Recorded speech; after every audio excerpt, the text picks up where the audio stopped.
কান খাড়া করে শোনো, never under estimate any job. কোন চাকরিকে ছোট করে দেখা যাবে, whether it's small or big, you don't care, এটার কেয়ার করা যাবে না। ছোট্ট চাকরি পাইলেই ঢুকে যাবা, বড় অফার আসলে পরে ঢুকবা। এটা ছোট কাজ, এটা হোটেলের ওয়েটার, এটা ছোট্ট স্টাফ, এটা কেরানি না, কাজ কাজই। কাজের মধ্যে কোনো ছোট বড় নাই। যে কোনো কাজ করো না ভাই, যে কোনো কাজ করো, তা যেন হয় সবার চেয়ে সবচেয়ে সুন্দর। পড়েন, যে কোনো কাজ করো না ভাই, যে কোনো কাজ করো, তা যেন হয় সবার চেয়ে সবচেয়ে সুন্দর। পড়েন, যে কোনো কাজ করো না ভাই, যে কোনো কাজ করো, তা যেন হয় সবার চেয়ে সবচেয়ে সুন্দর। হোক না সেটা পড়া লেখা, রঙের ভাষায় ছবি আঁকা। পড়েন, হোক না সেটা পড়া লেখা, রঙের ভাষায় ছবি আঁকা, হোক না সেটা সামান্য কাজ কিংবা মহত্তর, তা যেন হয় সবার চেয়ে সবচেয়ে সুন্দর। যে কোনো কাজ করো না ভাই, যে কোনো কাজ করো, তা যেন হয় সবার চেয়ে সবচেয়ে সুন্দর। চিৎকার করে বলেন ঠিক কি না? আমরা যেটাই করি না কেন এটা ভালো করে করার দরকার আছে না নাই? এজন্য কাজে আর শ্রমে কোনো লজ্জা নাই। লজ্জা হচ্ছে অলসতায়। লজ্জা কিসে? দুল্লানি আলা সুক। লক্ষ্মীপুরের কর্মঠ যুবক ভাইয়েরা, এ আব্দুর রহমান ইবনে আউফ আমাদের প্রেরণা। উনি অন্যের ঘাড়ে পাড়া দিয়ে খেতে যায় নাই, আরেকজনের উপর ডিপেন্ডেন্ট বা নির্ভরশীল হতে যায় নাই। তিনি স্বাবলম্বী হওয়ার শিক্ষা, লেসন কিয়ামত পর্যন্ত গোটা বিশ্বের যুবকদের জন্য রেখে গিয়েছে। চিল্লায় বলো ঠিক কি না? দুল্লানি আলা সুক, show me the way to market. Market কোথায় দেখাও। পনির আর ঘি নিয়ে ব্যবসা করতে করতে কয়েক মাসের ব্যবধানে ইতিহাস সাক্ষী সাইয়েদনা আব্দুর রহমান ইবনে আউফ মদিনার বিশাল বড় বিজনেস ম্যাগনেটে পরিণত হয়ে গেলেন। চিল্লায় পড়েন আল্লাহু আকবার। এজন্য ব্যবসার ভিতরে বরকত ঢুকিয়ে দিয়েছে কে? বিষ্ণু বললেন, আত-তাজিরা সাদুকাল আমিন মা'আন নাবিয়্যিন ওয়াস সিদ্দীকিন ওয়াস শুহাদাই ওয়াস সালিহিন। আমানতদার ব্যবসায়ী তারা সাধারণ কোনো মানুষ নয়, কিয়ামতের দিন নবীদের সাথে হাসর হয়ে যাবে। আপনারা যারা ব্যবসা করেন, এটা সাধারণ বিষয় নয়। বিষ্ণু ইসলাম নিজেও ব্যবসায়ী ছিলেন। ওনার জীবনের প্রথমে তিনি খাদিজা রাদিয়াল্লাহু তাআলা আনহার ব্যবসার স্টাফ হয়ে কাজ শুরু করেছেন, এরপর নিজে ব্যবসা শুরু করেছেন। এরপরে খাদিজাতুল কুবরা রাদিয়াল্লাহু তাআলা আনহা সব সম্পত্তি বিয়ের পরে বিশ্বনবীর পায়ের সামনে ঢেলে দিয়েছেন।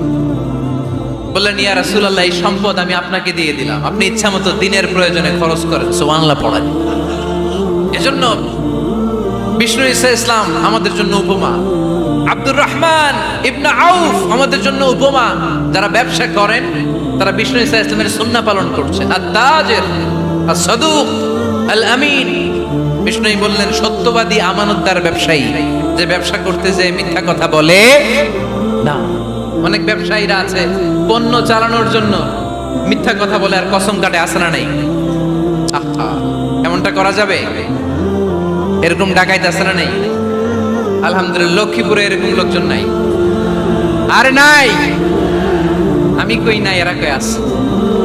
লক্ষ্মীপুরের মানুষ খুব ধার্মিক, আমি জানি। লক্ষ্মীপুর, নোয়াখালী, ফেনী এই বেল্টের লোকজন খুব আল্লাহওয়ালা।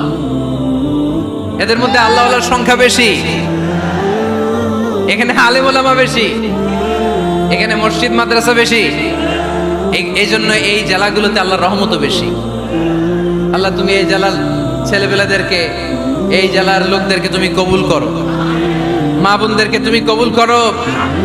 সম্মানিত ভাইয়েরা, এজন্য আজকের মাহফিল থেকে আমরা যেটা শিখলাম সেটা হচ্ছে, পরিশ্রমে কোনো লজ্জা আছে?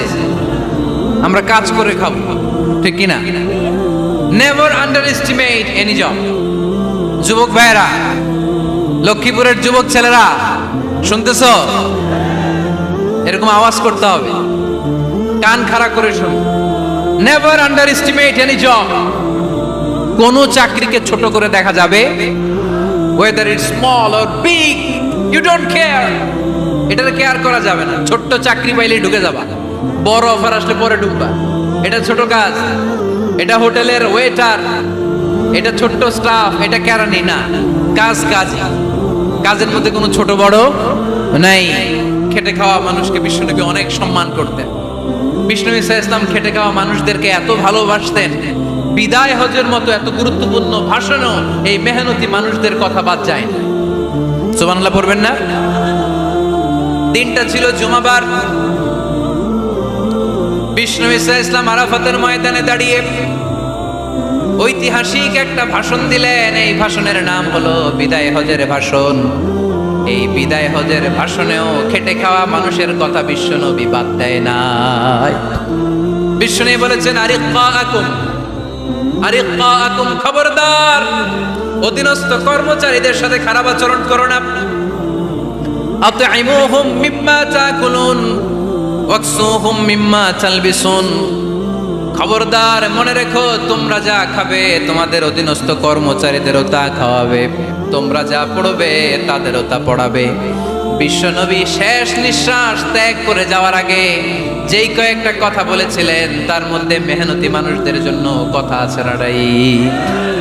বিষ্ণু ঈসা ইসলাম যখন শেষ নিঃশ্বাস ত্যাগ করবেন তিনি বলেছিলেন, আসসালাত আসসালাত, উম্মতেরা নামাজ নামাজ, নামাজ ছেড়ে দিও না, নামাজ তরক করো না, নামাজ কাজা করো না। আর বলেছিলেন, অমা মালাকাত আইমানুকুম, অধীনস্থ কর্মচারীদের সাথে খবরদার খারাপ আচরণ করো না। যারা কর্মচারীদের সাথে খারাপ আচরণ করে, যারা মানুষের কাছ থেকে শ্রম নিয়ে কাজ করিয়ে টাকা দেয় না, কিয়ামতের দিন তাদের বিরুদ্ধে মামলা দায়ের করবে কে? কে করবে? হাদিসে কুদসি সাক্ষী বিষ্ণু ঈসা ইসলাম বলেন, আল্লাহ তাআলা ফরমান, আনা খাসমুহুম সালাসাতুন আনা খাসমুহুম ইয়াউমাল কিয়ামা। তিন শ্রেণীর ব্যক্তির বিরুদ্ধে আল্লাহ বলেন আমি নিজেই কিয়ামতের দিন মামলা দায়ের করব। I will be against them in the day of judgment. Three categories of people I will be against them in the day of judgment. তিন শ্রেণীর লোক কিয়ামতের দিন তারা ছাড় পাবে না। আল্লাহ বলেন আমি নিজেই তাদের বিরুদ্ধে মামলা দায়ের করব। এর মধ্যে এক শ্রেণীর লোক হচ্ছে রাজুলুন ইস্তাআজারা জিরান ফাস্তাউফা মিনহু ওয়া লাম ইয়াতি আজরা। একজন শ্রমিক ভাড়া করে তার কাছ থেকে কাজ নিয়েছে কিন্তু তার পারিশ্রমিক আদায় করে নাই। এরকম আছে না নাই? দাপট দেখায়, দাপট দেখায় ইউনিভার্সিটির ক্যান্টিনগুলোতে। ইউনিভার্সিটির ক্যান্টিনে যায় খায় মাগার বিল দেয় না, এরকম ডাকাইত আছে না নাই? চায়ের দোকানে চা খায় পরে দিমু বিল দেয় না, আছে না নাই? দোকানে যে পণ্য কিনে বিল দেয় না পরে দিমু, আছে না নাই? কিয়ামতের দিন আল্লাহ তোর এই মাস্তানি ছুটাবে, চিল্লা এখন ঠিক কিনা? আনা খাসমুহুম, আমি নিজেই তাদের বিরুদ্ধে মামলা দায়ের করব। কথাটা কার? এজন্য বিশ্বনবী বললেন, খবরদার মেহনতি মানুষ, খেটে খাওয়া মানুষ, এদের দোয়া কবুল হয়ে যায়। আতুল আজিরা আজরাহু ক্বাবলা আন ইয়াজিফা আরাকুহু, খবরদার বিশ্বনবী বললেন শ্রমিকের ঘাম শুকিয়ে যাওয়ার আগে তাদের পারিশ্রমিক মিটিয়ে দাও। বিশ্বনবীর বিখ্যাত হাদিস, আতুল আজিরা আজরাহু ক্বাবলা আন ইয়াজিফা আরাকুহু, শ্রমিকের ঘাম মাটিতে লাগার আগে, শুকিয়ে যাওয়ার আগে তাদের পারিশ্রমিক মিটিয়ে দাও। কেননা তারা যদি বদদোয়া করে তোমার জীবনকে জাহান্নাম বানিয়ে দিবে কে? বিষ্ণু ঈসা ইসলাম সব সময় খেটে খাওয়া মানুষদেরকে আগলে রাখতেন। সব সময় শুধু যে ভাষণে মেহনতি মানুষদের সাথে ভালো আচরণ করতে বলতেন, শ্রমিকদের সাথে ভালো আচরণ করতে বলতেন এমনটা নয়, ওনার ব্যক্তিগত জীবন ঘাটলেও দেখা যায় উনি শ্রমিকদের সাথে কেমন আচরণ করেছেন। বিষ্ণু ঈসা ইসলামের একজন খাদেম ছিল, আপনারা তার নাম জানেন? কি নাম? সবাই বলেন আনাস। আওয়াজ করে বলেন বিশ্বনবীর খাদেমের নাম। নামটা কেমন লাগে? ভালো লাগে? ছেলে হইলে রাখবেন তো? রাখবেন? অনেকে আমারে জিজ্ঞেস করেছে আমার একটা ছেলের নাম বলে দেন। এই এলাকার যদি কারো সম্ভাব্য আগন্তুক 2-1 মাস পরেই ছেলে পৃথিবীতে আসবে, এর নাম রাখবেন আনাস। নাম কি রাখবেন? খাদিমু রাসূলিল্লাহ, আল্লাহ রাসূল সাল্লাল্লাহু আলাইহি ওয়াসাল্লামের খাদেম। এই খাদেমের কাছ থেকে একটু শোনেন ওনার মালিক কেমন ছিল। শুনবেন নাকি কষ্ট হচ্ছে? সম্মানিত ভাইয়েরা খেয়াল রাখবেন, কোন পীর সাহেবের ব্যাপারে যদি আপনি রিপোর্ট চান পীর সাহেবের বউয়ের কাছ থেকে শুনবেন। কথা কয় না, বোঝে নাই বোধ হয়। একজন পীর সাহেব হুজুর উনি কেমন, রিপোর্ট নেবেন কার কাছ থেকে? কার কাছ থেকে? বউয়ের কাছ থেকে। একজন বড় সাহেব, বড় নেতা, তার ব্যাপারে যদি রিপোর্ট পেতে চান আমি কয়েকটা জায়গা বলে দিই, এই জায়গাগুলো থেকে রিপোর্ট নেবেন। 1 নাম্বার তার ড্রাইভার, 1 নাম্বার 2 নাম্বার তার বাড়ির দারোয়ান, 2 নাম্বার, 3 নাম্বার তার খাদেম, 3 নাম্বার, 4 নাম্বার তার ঘরের কাজের মেয়ে, 4 নাম্বার। এদের কাছ থেকে আসল রিপোর্ট পাওয়া যায়, ঠিক কিনা? এবার বিশ্বনবীর ব্যাপারে বিশ্বনবীর খাদেম কি বলে শুনবেন? বুঝে নাই বোধহয়। বিশ্বনবীর ব্যাপারে বিশ্বনবীর খাদেম কি কমেন্টস করছে শুনতে চান? খাদেমের নাম আরো জোরে বলতে হবে।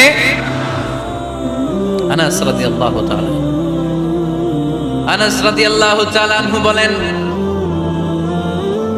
বিশ্বনবী যখন মক্কা থেকে মদিনায় হিজরত করে আসলেন, মদিনার অলিতে গলিতে আনন্দের বন্যা বয়ে গেল। তলা আল বাদরু আলাইনা বলে সবাই বিশ্বনবীকে বরণ করে নিল, সবাই বিশ্বনবীর সাথে দেখা করতে আসলো। সবাই যখন আনসারী নারী পুরুষরা দেখা করতে যায়, আমার আম্মাও বলল, আনা